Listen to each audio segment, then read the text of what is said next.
আজ থেকে প্রায় ১.৫ বছর আগের কথা এটা। আর এই ভিডিওটাও তখনকারই। গেছিলাম কলকাতা বাবা আর বাবুর সাথে। সত্যি বলতে গেছিলাম কাজে, বাবারই অফিসিয়াল কাজ ছিল কিছু কাগজপত্রের, তো সেই কারণেই যাওয়া হয়েছিল।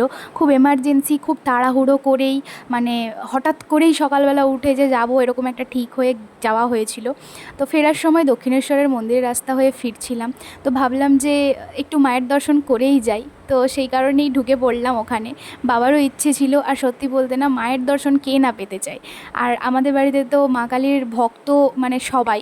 তো বাড়িতে মা কালী রয়েছেন আমাদের, তো সেই কারণে একটা ভক্তি তো কাজ করছিলই। আর তারপরে সবথেকে বড় কথা, বাবার সাথে এইভাবে কোথাও ঘুরতে যাওয়া হয় না।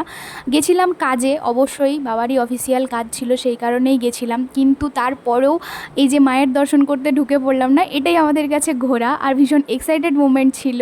এখানে প্রচুর হনুমান ছিল। ওরা এটা ওটা খাচ্ছিল, ওর হাত থেকে ব্যাগ ছাড়িয়ে নিচ্ছিল, বাট তারপরেও ভীষণ কিউট ছিল। আর এখানের প্রত্যেকটা সিনারি, প্রত্যেকটা জায়গা এত শান্ত, স্নিগ্ধ, মধুর, মনটা পুরো ভরে গিয়েছিল। আর এই ভিডিওটা তোমাদের সাথে শেয়ার করলাম, কেমন লাগলো জানিও।